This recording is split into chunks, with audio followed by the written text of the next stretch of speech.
The Wire tackles the drug trade of Baltimore, following the dealers and kingpins looking to evade the law, build their empires and keep their enemies off their turfs, and simultaneously the show follows the cops out to stop the dealers, who themselves are hampered by decision-making from higher-ups in the chain.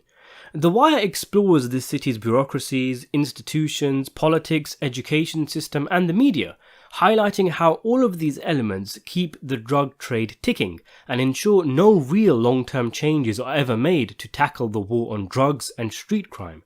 By far the most iconic character of The Wire is no doubt Omar Little, often considered the heart of the show and something of an enigma as a character. A persona very much part of modern pop culture and a classic of the small screen, Omar was played by the late Michael K. Williams.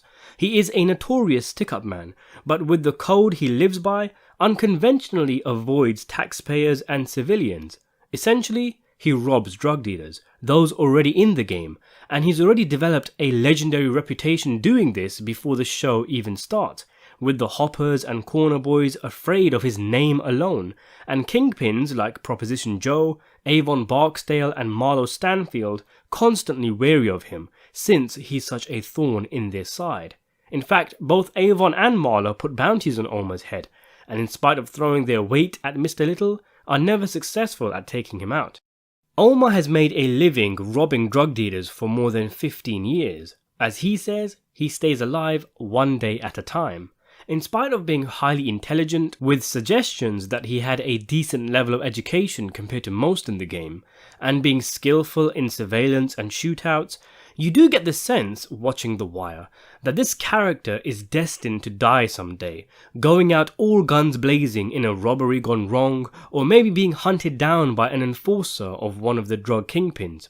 You just know he's going to get killed someday, that a character like this has not been made to last. It's only a matter of when and who, which makes it all the more surprising when a small, disturbed child, Kennard, is the one to finally catch Omar unawares and kill him, while Omar is doing some shopping no less, in an intentionally blunt and anticlimactic death scene of one of the most iconic characters in television history. One of the oft-repeated images of The Wire is Omar strutting around the neighbourhood, with people running from him shouting, "Omar, come in!" He'll approach a stash house, demand that the hoppers hand over the drugs, and walk away, often without a bullet ever being fired. Sometimes Omar's plans are elaborate, like dressing up as a wheelchair-bound old man, or even more extreme, unseemly shit. In one scene, he makes his demands with his back to the stash house, where dealers inside tell him they have automatic weapons. In another, he is so nonchalant that he performs a robbery in his nightgown with no words spoken, just leaning up against the apartment with the drugs. The slightly surprised look on Omar's face after the drugs are dropped suggests he wasn't even there to rob the place, but just wanted a peaceful morning smoke. But his reputation precedes him, and is so fierce and infamous that the hoppers give him the drugs instantaneously. But a question does arise. If Omar is so hated by the drug trade, if he is so feared, so sought after, why does nobody just shoot Omar, take a pop at him while he is strolling around? Again, it does go back to the point that we pretty much know one day it will happen, but there's so many times where Omar is just ambling around. Rather than give up the stash, rather than run away, why not pull out a gun from the safety of an apartment window and try your luck against Omar? Well, before we look at in-universe reasons, you could make the argument that Omar walking around effortlessly robbing drug dealers is a bit of unrealism in an otherwise realistic show. A few scenes here and there of dark humour and entertainment, just to showcase to us Omar's rep and his almost superhuman abilities. But saying that though, apparently the 4 or 5 individuals Omar was based on actually were involved in similar situations. Sticking with the topic of realism, an argument can be made that Omar's real-life antics were toned down for the show, such as the scene where Omar jumps out of a 4-story building and survives. This is based on an incident involving Donnie Andrews, who actually jumped from a higher position and lived to tell the tale. By the time the show has started, we can assume that Omar has put in the hard work of busting into doors numerous times, maybe taking out a few people here and there, building a heavy reputation for himself, and he's at a place, as a legend of the streets whose name will ring out long after he's gone, where these low-level drug dealers just figure it just isn't worth their lives and willfully give up the goods. It's all part of the game. You have to accept every now and again you're going to get robbed by Omar. And we can ask the question of why nobody just didn't take a pop at Omar, but again, someone did, didn't they, eventually?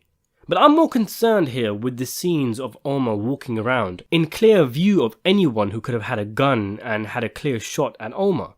Why not make an attempt to be the one who took out Omar Little? Well, the guy does walk around with a shotgun, and he is known to wear body armor, so if you want to kill him, you have to aim for the head. And how many of these young hoppers are trained and skillful enough with handguns to successfully get a shot at Omar's face from a fair distance? I would hazard very few. Not to mention, if you miss or injure him without killing him, he'll be coming back for you, so why take the risk? As Omar himself says, you come at the king, you best not miss. In one stick-up, Omar makes it clear that he will take the drugs and walk away, but if not, he'll be back and will put a bullet in the hoppers. Why risk your life for drugs that aren't yours? At worst, the drugs will be stolen and you'll get a telling off from your supervisor, but at least you'll be alive. These guys working the package are equivalent to minimum wage employees working paycheck to paycheck. There is no cause for them to stick their neck out for millionaire drug kingpins. Who would even be able to take on Omar in a gunfight? The most that some of these guys have done is shoot stationary cans. Brother Mozone could give Omar a run for his money maybe, and possibly Chris or Weebay, but the corner boys just wouldn't dare. It's also worth mentioning that even though he is a one-man army, Omar isn't alone. He's worked in crews before, he has Butchie, he has Donnie. The point being that if you kill Omar, your troubles won't necessarily end there, and his people could come for revenge. And that's even assuming the guys working the package are even carrying, and it appears most of them aren't, due to constant police raids. The ones who do have pistols, and nabbing a headshot from several yards away against a moving target, the odds aren't great. And we've seen examples of what happens to those that try to fight back against Omar. Their stashes get robbed anyway. Omar is so good that even kingpins like Prop Joe think twice about messing with him. Sticking with the guys dealing the package, there is a difference between a soldier and a product handler.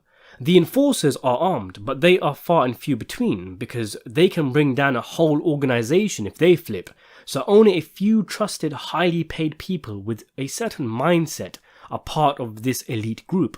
And it's why soldiers like Cutty and Slim are so sought after. The product handlers, if nabbed by the cops, can just say they didn't know whose the stash is and take a light sentence. If they are armed, that sentence will be a lot heavier, which could lean them towards the idea of snitching for a lighter sentence. The kingpins know this. It's a calculated risk they're taking by not having the hoppers armed in many cases. It's all part of the game. Not to mention, good muscle is rarer than corner boys and hoppers, so they can't realistically have armed gunmen protecting every corner and stash house. Omar likely picked the ones he could easily steal from, and the crews couldn't get to him because they had no idea which one he would hit next. Perhaps the most important point to mention is that Omar does not simply rock up to a stash house, counting on his rep to get him out in one piece. He spends days, weeks even, scoping out places, working out routines, numbers of people, numbers of weapons. He's done his homework, as shown by when he often refers to the hoppers by name, meaning he has been tailing them, listening to conversations. His work ethic and dedication to detail is why he's able to ghost in and out of stash houses, much to the fury of the likes of Avon, Stringer and Marlo. There were so many scenes of Omar just watching drug dealers patiently. He probably avoided places that were heavy, or he at least used a crew for those kind of jobs, if the reward was worth the risk. When one of the guys says, "We up in here with a Mac-10, Omar replies by saying, "I thinks not, Terrell," indicating to the product guys that he knows who they are and what they are carrying. And going back to the rep, don't forget what we know about Omar is not necessarily the same thing as what the corner boys and those dealing with the product know about Omar. Look at Chris, for example, Marlo's main enforcer. The kids of season 4 thought he was some kind of zombie killer, so imagine what these young guys think of Omar.